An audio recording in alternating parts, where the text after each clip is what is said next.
So what is up, ladies and gentlemen? Welcome back to our YouTube channel, Gentle One TV. So for today's video, another update na naman tayo patungkol sa EDC, especially kay Beyonce from Kalingap. So this video is from Kalingap Trending. So yun, ito sa title of Beyonce nagsumbong kay Kalingap Rap. Beyonce inoferan ng Kalingap Rap, may payo kay Beyonce. So ano kaya yan, men? Actually, it's been a while na, hindi, meron akong nireact eh. Pero about yun kay Erica, yung about kay Viancy at Edo, parang it's been a while, di ba? So yun, ayan yung panonoorin natin from Kalingap Trending. So support nyo yan, Kalingap Trending. Also, credits na rin kay Mr. Kalingap Rap and syempre, Gentle One TV. Like, comment, share, subscribe, of course. So, ladies and gentlemen, without further ado, let's watch this video together. Again, the title of this video, Viancy nagsumbong kay Kalingap Rap. Viancy inofera ng pag ganun pang question mark eh. So, Kalingap Rap may payo kay Viancy. So, ano kaya yan, men? I'm so curious about it. So, again, ladies and gentlemen, like, comment, share, subscribe. Start. Ingat ka sa mga sponsor na nagdadirect sa iyo. Again. Beyonce, ingat ka sa mga sponsor na nagdadirect sa iyo. Nako. Beyonce nagsumbong pala kay Kalingap Rap dahil sa di umano ay may nag-o-offer sa kanya ngayon ng malaking halaga kapalit ng pag-alis nito sa Kalingap. Oo. Iyan po. Grabe yung mga ganung tawa. Ino-offeran mo yung tao na, anong tawag dyan?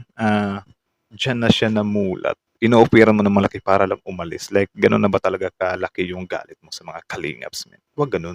Ay atin nang malalaman mamaya mga Kalingap at kung ano nga ba ang dahilan at pakay nito kay Beyonce mga Kalingap. Of course, fame, number one. Tapos, maybe beauty, yun. Pwede yun. Pwedeng factor yun na kaya siguro siya winawakwak dahil sa fame and beauty niya, di ba? Kamusta po mga Kalingap at muli ay nagbabalik ang inyong lingkod Kalingap Trending na magbibigay ng sariwang update patungkol sa inyong paboritong beneficiary na si Beyonce mga Kalingap. At Okay. syempre kung bago ka pa lang sa ating munting YouTube channel ay huwag mahihiyang mag-subscribe at huwag po natin kalimutang mag-like sa video na ito. So, yan, support nyo Kalingap Trending. Like, comment, share, subscribe. Anyway, Beyonce ay nagsumbong pala kay Kalingap Rap.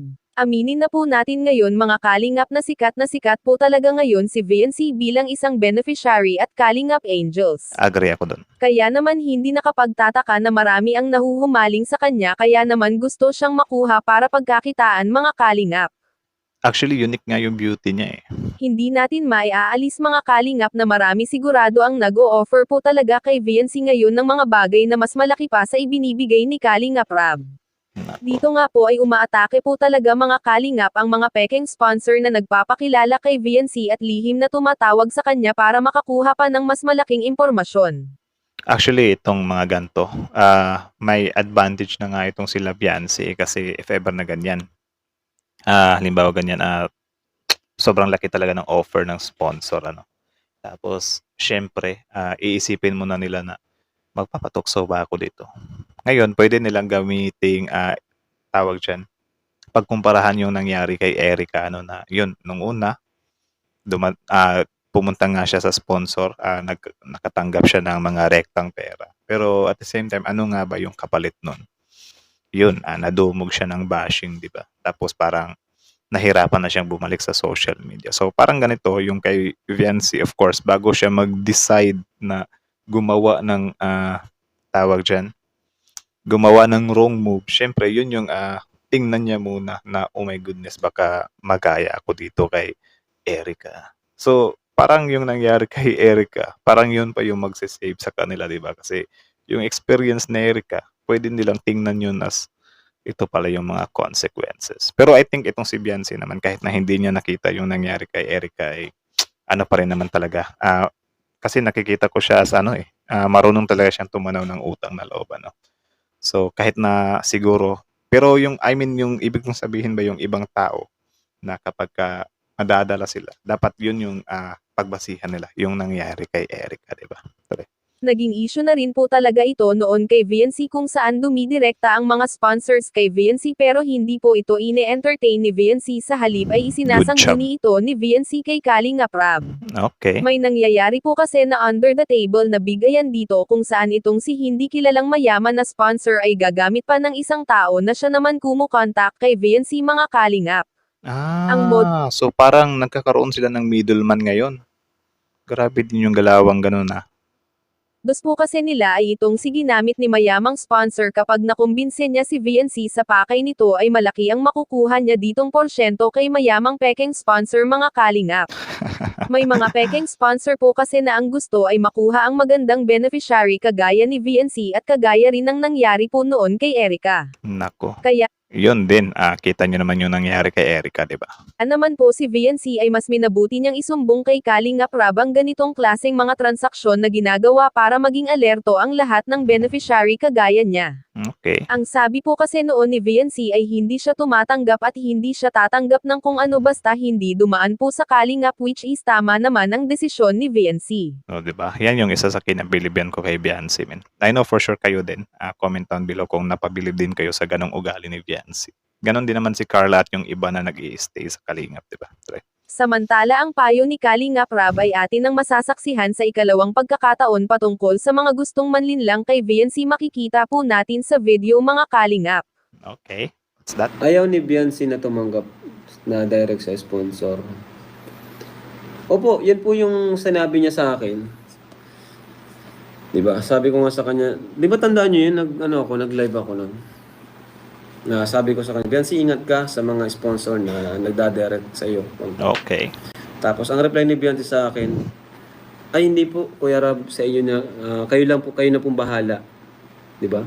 Actually, ano talaga yan, man eh. Ito si Kalingap Rab naman, hindi niya naman talaga inaano yung mga beneficiary niya, di ba? Siguro nagwa-warn lang siya, pero at the same time, if ever na yun talaga yung maging desisyon nila, wala naman siyang ginagawang hindi niya nga inaatake, di ba? Siguro sometimes if may ipit talaga yung pangalan niya, doon na siya nagbibigay ng statement. Pero in a way na anuhin niya talaga yung tao, kwentahan niya talaga or whatsoever. Hindi naman siya ganung klaseng tao eh, kasi alam niya naman mismo na yung mga tao nga hindi niya talaga mahahawakan yon at yung desisyon nila ay sila lang din yung some kind makakaano doon, 'di ba? Kumbaga kahit na malaki na yung naitulong niya sa mga beneficiary niyan, parang inaano niya pa rin na okay, that's your decision, I respect it or whatsoever, 'di ba? Good thing din yun. Ganun naman talaga dapat.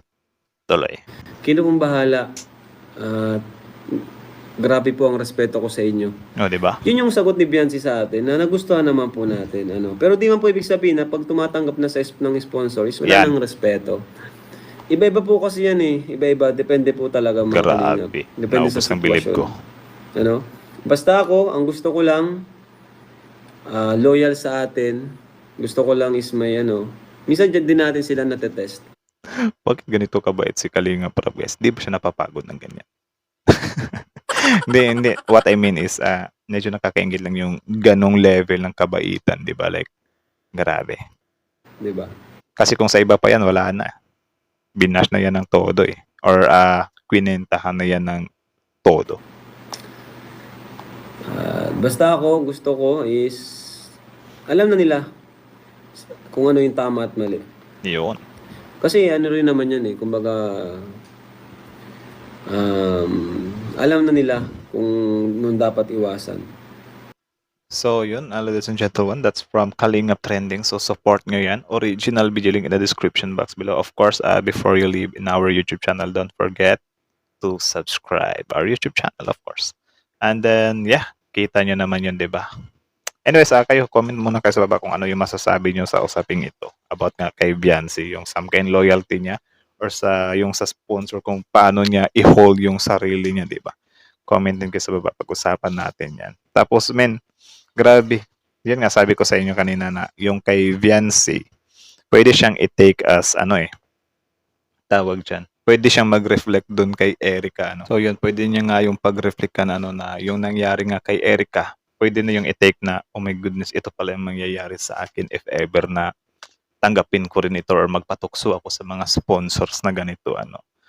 But yun, sabi ko nga sa inyo kanina na ibang klase din naman itong si Beyonce. Kahit na siguro wala siyang makitang na tawag dyan, ganong example or yung experience kay Erica, for sure stick pa rin naman siya kasi yung pagtanaw ng utang na loob kasi guys, or yung tao na marunong tumanaw ng utang na loob, parang ano na yan part of himself or herself na yan Like, yun at yun talaga yung decision niya kahit anong mangyari. Kapag marunong ka lang tumanaw ng utang na loob.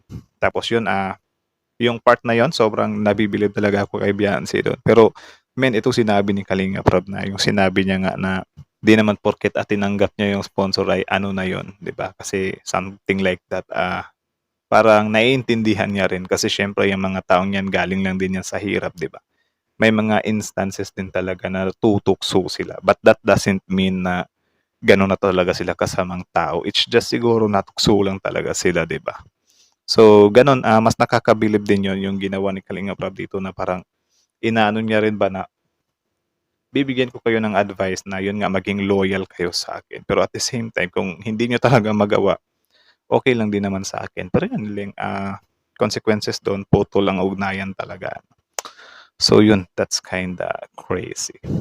So kayo guys, anong masasabi nyo dun? Comment down below. Tapos yun, pag-usapan natin yan sa comment section. For sure, isa din kayo sa nabmangha dun kay Beyonce at kay Kalinga Prab. Grabe. Kudos sa kanilang dalawa. Man. Kudos. Ibang klase talaga kapag mga gantong tao. Minsan napapabilib na lang talaga ako. Bakit ganun siya kabait? Sobrang nakakamangha ang kabaitan mo, Mr. Kalinga. So yun, ladies and gentlemen. Again, thank you so much for watching. Like, comment, or subscribe. Kalingap Trending, Kalingap Prab, Channel 1 TV. So I think that's it na lang muna. Thank you so much for watching. Paulit-ulit. Like, comment, share, subscribe. Out.